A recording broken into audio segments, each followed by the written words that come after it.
Halo anak-anak, Assalamualaikum warahmatullahi wabarakatuh. Perkenalkan, nama Ibu Zeni Silvia Putri, panggil aja Ibu Zeni. Nah, Ibu ini merupakan guru geografi kalian.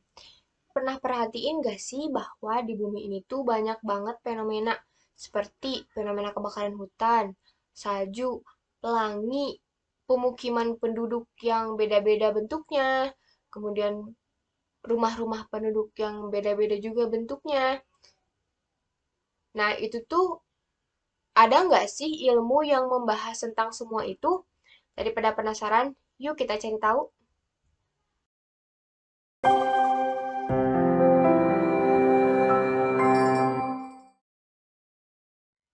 Halo, bersama Ibu Zeni di sini.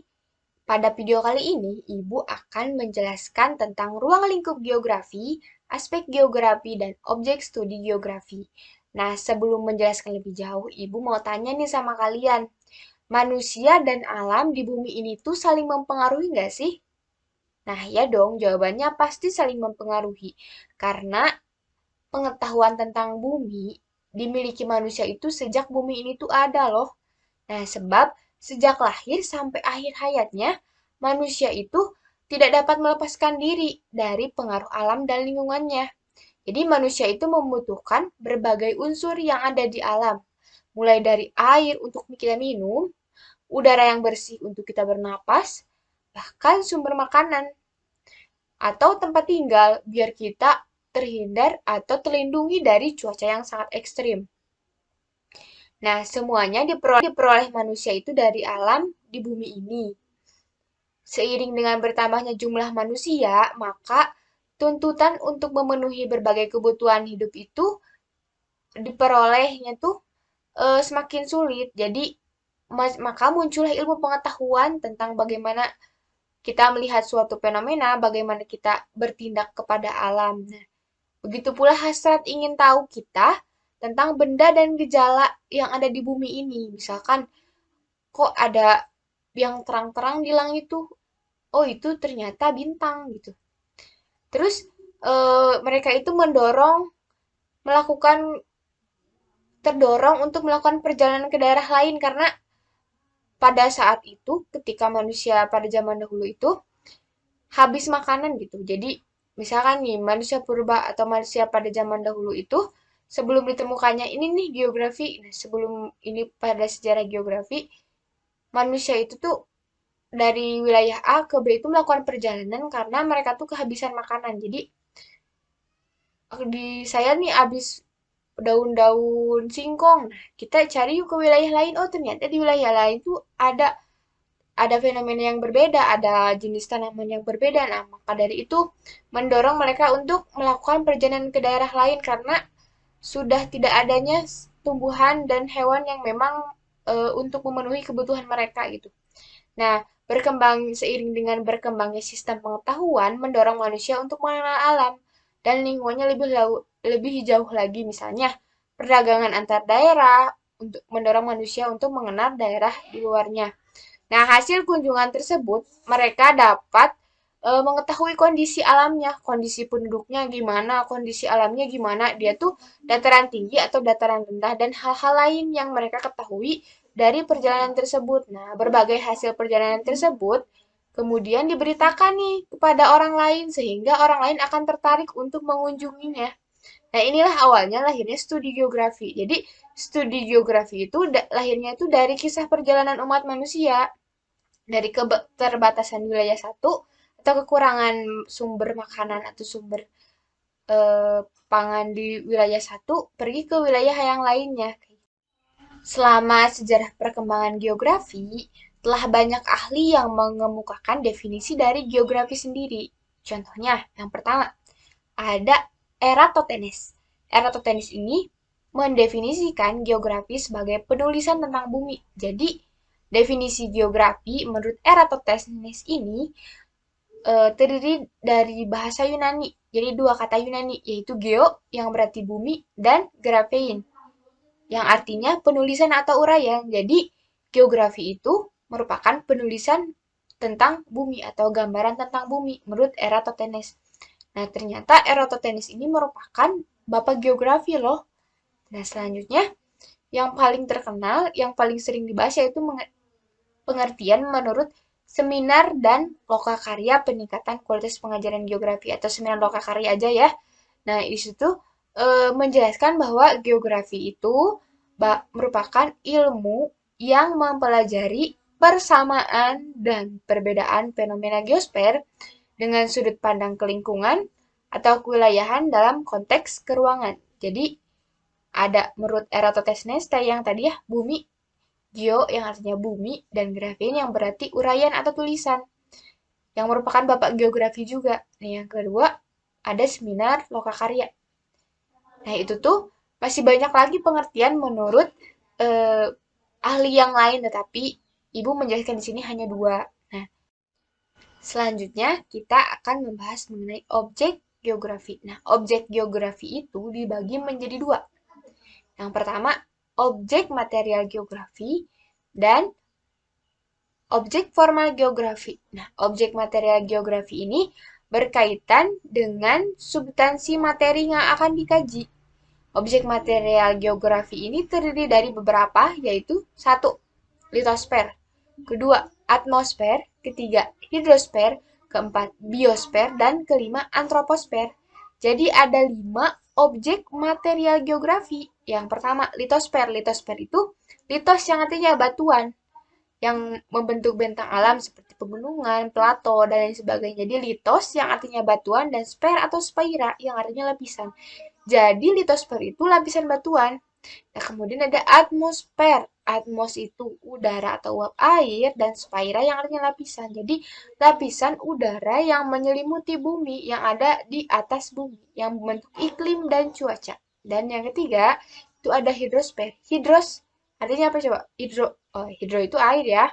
Nah, merupakan lapisan air. Hidro air, spaira lapisan. Jadi hidrosfer itu merupakan lapisan lapisan air, jadi sungai, laut, danau, air tanah. Nah, masuknya ke hidrosfer. Kemudian ada biosfer, bio apa sih bio? Nah, bio itu kehidupan. Sphaera itu lapisan, jadi lapisan kehidupan. Jadi meliputi kehidupan flora sama fauna. Nah, yang terakhir, antroposfer itu lapisan manusia tentang kehidupan manusia, ada sistem sosial, politik, budaya, teknologi, dan lain sebagainya. Jadi, objek formal geografi yang pertama, objek material geografi ada 5. Litosfer, atmosfer, hidrosfer, kemudian ada biosfer dan antroposfer.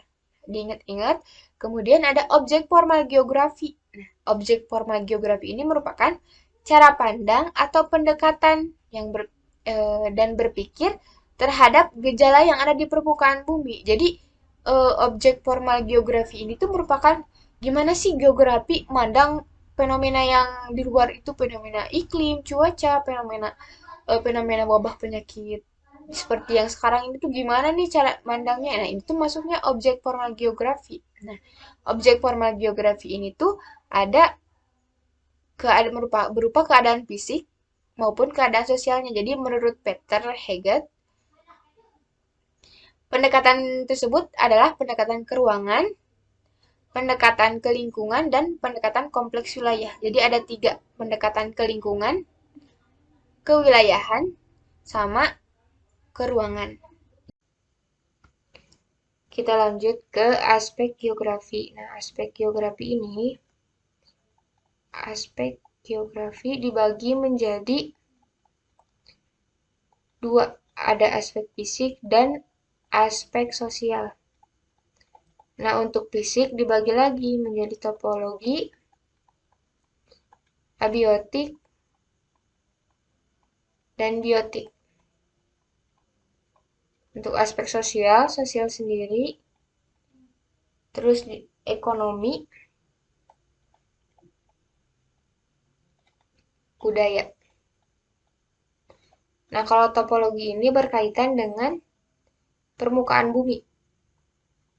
Misalkan mengenai pegunungan, dataran tinggi, dataran rendah, terus luas suatu wilayah, batas suatu wilayah. Nah, kalau abiotik ini berkaitan dengan aspek unsur kondisi tanah, unsur tanah, air, pokoknya benda-benda mati gitu disebutnya biotik. Kalau biotik ini yang hidup berarti kebalikan dari abiotik seperti flora dan fauna.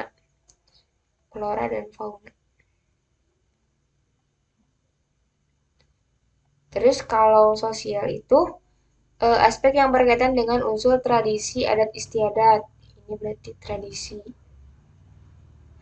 Kalau ekonomi berkaitan dengan pertanian, perkebunan, jadi untuk aktivitas ekonomi masyarakat. Kalau budaya itu berkaitan dengan aspek eh, agama, bahasa, pendidikan. Nah, ini untuk aspek geografi. Nah, selanjutnya kita akan membahas mengenai ruang lingkupnya. Ruang lingkup geografi. Ruang lingkup geografi itu meliputi pertanyaan apa atau what, apa fenomena. Kemudian di mana atau where, di mana fenomena itu terjadi. Kemudian mengapa fenomena itu terjadi, bagaimana fenomena itu terjadi, dan kapan fenomena itu terjadi.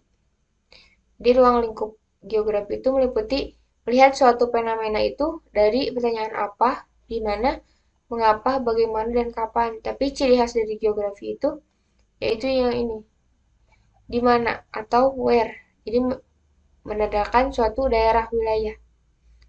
Kemudian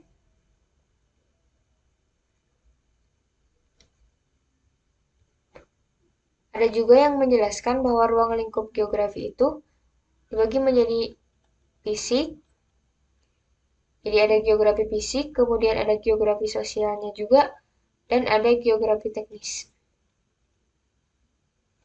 Ada juga geografi regionalnya di sini.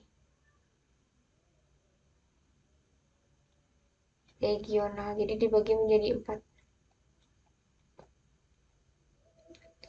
Jadi ruang lingkupnya meliputi pertanyaannya ini dan ini. Ada fisik, sosial, regional, teknis. Jadi kalau geografi fisik berarti yang membahas tentang geografi bagian fisiknya. Misalkan mengapa terjadi hujan, kenapa terjadi tsunami. Nah, kalau sosial itu mempelajari segala aktivitas manusia di bumi yang berinteraksi dengan lingkungannya. Kalau regional itu mempelajari suatu wilayah. Nah, kalau teknis itu misalkan eh, masalah masalah kependudukan diatasi dengan membuat peta geografi. Jadi lebih ke arah teknisnya atau aplikasinya. Karena geografi itu kompleks ya, jadi geografi itu membutuhkan ilmu-ilmu lain untuk mempelajari seperti kita tahu geologi. Geologi itu tentang batuan. Jadi geografi itu penting. Nah, karena geografi itu membahas tentang fenomena manusia yang berkaitan dengan alam, berarti kan tidak seteknik geologi. Nah, makanya dibutuhkanlah ilmu selain geografi, tetapi ada ilmu bantu, yaitu geologi untuk meneliti. Jadi batuan di wilayah A itu apa batuannya, dan kemudian cocok dipakai apa nih untuk manusia di wilayah A tersebut. Berarti kan butuh ilmu geologi. Selain itu, misal ada suatu lahan nih. Nah, lahannya itu mau bingung nih mau dipakai apa. Nah, kita butuh ilmu geomorfologi untuk mengetahui ini tuh lahannya cocok dipakai apa. Mungkin cukup sekian. Terima kasih. Wassalamualaikum warahmatullahi wabarakatuh.